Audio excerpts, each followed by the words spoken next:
Introduction AIMSS से आई है क्या? AIMSS ऑल इंडिया महिला सांस्कृतिक संगठन की ओर से हूँ। मैं वेस्ट बंगाल कलकत्ता से ही हूँ। हम लोग आप जानते हैं ऑल इंडिया इन्फो ऑर्गेनाइजेशन मतलब हर जगह पे हर स्टेट में हर राज्य में हमारी संगठन है। हम लोग इस किसान जो कानून लागू किए हैं सरकार करना चाहते हैं इसके खिलाफ जो आंदोलन है हम इस आंदोलन के साथ है। हर जगह पे हर राज्य में इसके खिलाफ हम लड़ रहे हैं। तो किसान मजदूर भाई लोग जहाँ जहाँ आंदोलन कर रहे हैं हम लोग उधर जा रहे हैं। उनसे कुछ वो लोग कैसे क्या कर रहे हैं हम लोग भी उनका साथ रहना चाहते हैं। इस आंदोलन में हम पूरा सहमत है। जब तक ये आंदोलन चलेगा हम उनके साथ ही रहेंगे क्योंकि हम चाहते हैं ये आंदोलन कामयाब हो जाए। नहीं, प्रधानमंत्री कह रहे हैं कि आप जैसे लोग हैं एक्टिविज्म में आकर और किसानों को बरगला रहे हैं। उनको उनके लिए मजबूत जो कानून बनाया है इसलिए उनको बरगलाया जा रहा है। उनका भला होना नहीं देंगे। नहीं, हम इसके ऊपर काफी चर्चा की है। बात ऐसी नहीं है जो किसान लोग कुछ बोल रहे हैं गवर्नमेंट कुछ बोल रहे नहीं। इसके बारे में सही क्या है गलत क्या है इसके ऊपर थोड़ा जानकारी हमको मिला है। इसीलिए हम लोग स्ट्रीट पे खड़े होके आज बोल रहे हैं जो सरकार जो करना चाहते हैं वो कॉर्पोरेट के साथ करेंगे। पूंजीपति लोग को ही वो ज्यादा से ज्यादा सर्विस देते हैं लेकिन आम जनता के लिए गरीब किसान खेत मजदूर उन लोगों के लिए वो कानून लागू नहीं कर रहे हैं। और साथ में आप जानते हैं बिजली बिल 2020 वो भी लागू करना चाहते हैं जो भी किसान के खिलाफ है। तो कोई भी किसान जब मरेगा तो हम भी भूखा मर जाएंगे हम सब जानते हैं। मेरा पिताजी भी एक किसान थे।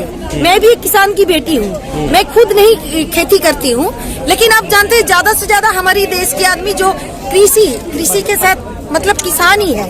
और ये तो जानते हैं यूपी में तो डिपेंडेंट माने एग्रीकल्चर के ऊपर ही डिपेंडेंट है। तो कैसे सरकार ऐसे बोलते हैं कि हम हर चीज में देख रहे हैं। आप खुद ही तो देख रहे हैं। हम भी जानते हैं आप भी जानते हैं। वो ज्यादा से ज्यादा सर्विस किसको दे रहे हैं अभी?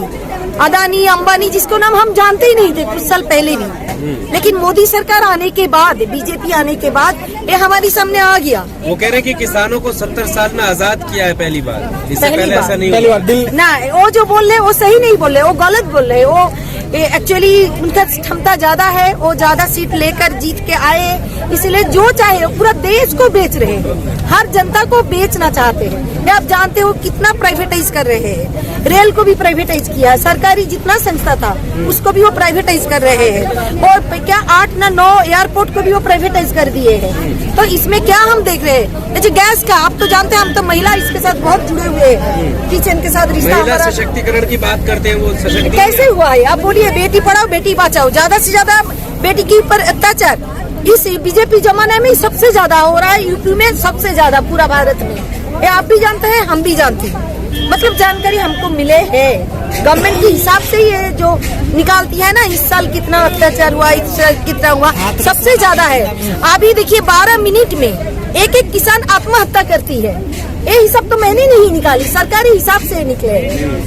लेकिन तो कैसे हम वो दिखा रहे हैं जो किसान आज आजाद हो रहा है। सच में जो आजादी आंदोलन में अपना जिंदगी कुर्बान किए हैं। हम जानते हैं नेताजी सुभाष चंद्र भगत सिंह महिला का आप जानते हैं प्रीतिलता है यहाँ दुर्गा भाभी है जो लोग आजादी आंदोलन में अपना जिंदगी देना चाहते थे क्योंकि आम जनता को इस सब शोषण से मुक्त हो जाए उसको शिक्षा मिले काम मिले समान अधिकार मिले महिला को। लेकिन है कहाँ अभी भी कहाँ है? मैडम मोदी गवर्नमेंट कहती है कि डिजिटल फार्मिंग होगी। डिजिटल फार्मिंग कैसे होगी पता नहीं। हमारे देश में अभी देखिए एजुकेशन में तो हम अभी बहुत ही पीछे हैं। अभी हम जो खाना मतलब भूखा रहता है 117 देश के अंदर हम 103 नंबर पे आ गए हैं। तो डिजिटल इंडिया कैसे वो बना देंगे? राशन कार्ड में शुरू किए है ना वो राशन सिस्टम को बंद करना चाहते हैं लेकिन वो डिजिटल कार्ड देना शुरू किए हैं। पहले बोले थे सबको मिलेगा धीरे धीरे बोल रहे BPL वाला धीरे धीरे ये भी बंद कर रहे हैं। पूरा खत्म कर देंगे सब कुछ कर दिया। ये तो पोस्टल जो सिस्टम है आप जानते हैं कितना बड़ा सिस्टम था जो पूरा सबको जोड़ रहा था अभी नहीं है। क्या रिलायंस आ गया है ना बोलिए रिलायंस को लाए फ्री में दे रहे थे बाद ऐसे। मैडम क्या नाम है आपका?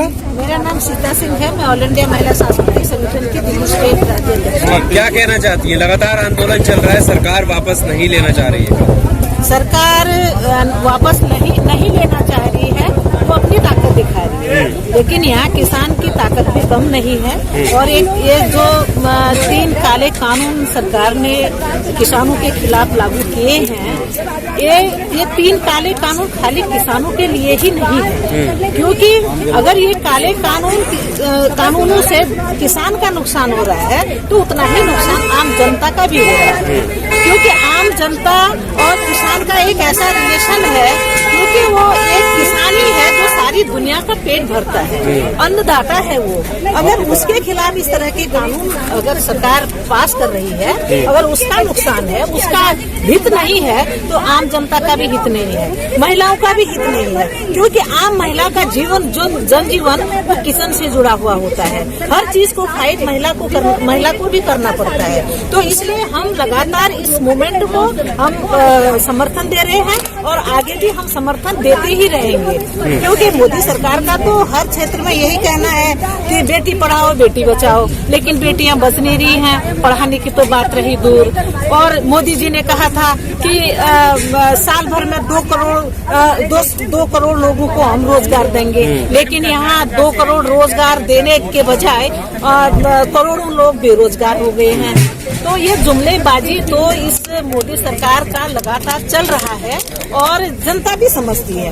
अगर ये किसान ये कहता है, मोदी सरकार कह रही है कि हम किसानों को लड्डू दे रहे हैं, अब किसान कह रहा है कि उस लड्डू में जहर है, तो फिर क्या जबरदस्ती मोदी सरकार किसानों को वो जहरीला लड्डू क्यों खिला रही है? वो कह रहे हैं कि किसान नहीं है, ये और लोग हैं जो राजनीति करना है, किसान तो उनके साथ है। कहेगी है वो, माओवादी बताती है कम्युनिस्टों को। हाँ बिल्कुल, महिलाएं अगर आगे आती हैं तो उनको कहते हैं कि 100 रुपए में बैठी हुई है, और क्या नाम कहते हैं, छात्र आता है या नौजवान आता है, टुकड़े गैंग है, माओवादी है, ये उसकी पूरी तोड़ने की साजिश है।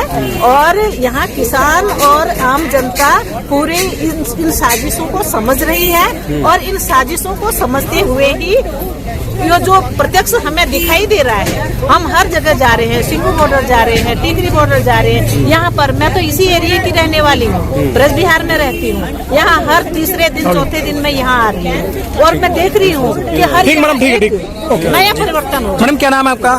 नाम है मेरा। आप कहाँ से? गाजियाबाद से हूँ मैं। क्या कहना चाहते हैं इस किसान आंदोलन के विषय में? कहना मैं ये चाहूंगी कि ये सरकार जो है ना डरी हुई है, इसलिए बिल को वापस नहीं ले रही है कि तमाम जो जनता बेरोजगार बैठे हैं और महिलाओं पे जो अपराध आप देख ही रहे हैं दिन पर दिन कितना बढ़ रहे हैं, ये भी लोग आ जाएंगे आंदोलन से, क्योंकि इनके अगर सरकार किसान की अगर मांगे कंप्लीट हो जाए तो इसलिए बिल लेना नहीं चाह रही है। आप डरी हुई कह रही हैं, वो कह रहे हैं कि मजबूत सरकार है, 56 इंच सीने वाली सरकार। वो उनका तो आप जुमलेबाज ये तो सरकार है। आपने देखा CA NRC का जो असम से शुरू हुआ और वहाँ से करते करते इन्होंने कैसे जुमले करते करते ला दिए दिल्ली में कितने दिन तक शाहीन बाग बना रहा, हर स्टेट में बना शाहीन बाग।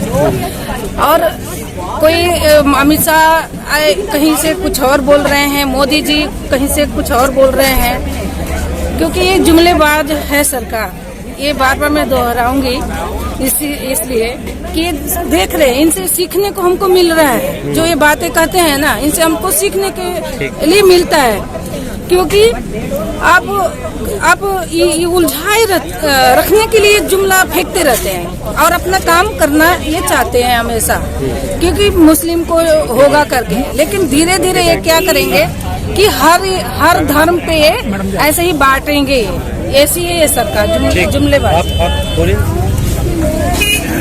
जी, बताइए। मेरा नाम आशा रानी है, मैं भी ऑल इंडिया महिला तेज बोलो मैडम। मेरा नाम आशा कैसे रानी देखती है, बताइए इसका आंदोलन क्या कहना है? मैं तो यही कहना चाहूँगी कि ये किसानों का जो आंदोलन चल रहा है सही चल रहा है, और जब तक ये सरकार काले कानून वापस नहीं लेगी और ये आंदोलन लगातार चलता रहेगा। लेकिन मैडम सरकार तो ये कह रही है कि आंदोलन वापस, ये बिल हम वापस नहीं लेंगे, कानून वापस नहीं लेंगे, तो ये आंदोलन लगातार चलता रहेगा, क्योंकि जिस कानून से किसानों को फायदा नहीं मिल रहा है, वो भूखे मर रहे हैं, लाखों किसान आत्महत्याएं कर रहे हैं, और उनको जो फसल बो रहे हैं उनको वाजिब दाम नहीं मिल रहा। जो NSP जो लागू करी हुई है, जो 2000-3000 रुपए, उसके बाद इनको 200 या 800-900 रुपए बेचना पड़ रहा है, तो वो क्या करेगा किसान बताइए? तो मरेगा ही ना, तो फिर तो उसको लेना ही पड़ेगा ना। अब वो किसान बोल रहे हैं कि हम तो 6 महीने तक अपना राशन पानी लेके आए हैं, जब तक ये मोदी सरकार कानून वापस नहीं लेगी हम लोग यहीं डटे रहेंगे। और उनका हम लोग लगातार सपोर्ट कर रहे हैं। जब से ये 26 तारीख से इनका आंदोलन शुरू हुआ है, हम लोग भी लगातार आ रहे हैं। सिंधु बॉर्डर पे भी हम लोग जा रहे हैं, टिकरी बॉर्डर पे भी जा रहे हैं, और यहाँ पे भी हम लोग लगातार जा रहे हैं। और जब तक ये आंदोलन चलेगा हम लोग साथ देंगे, लगातार। ठीक है।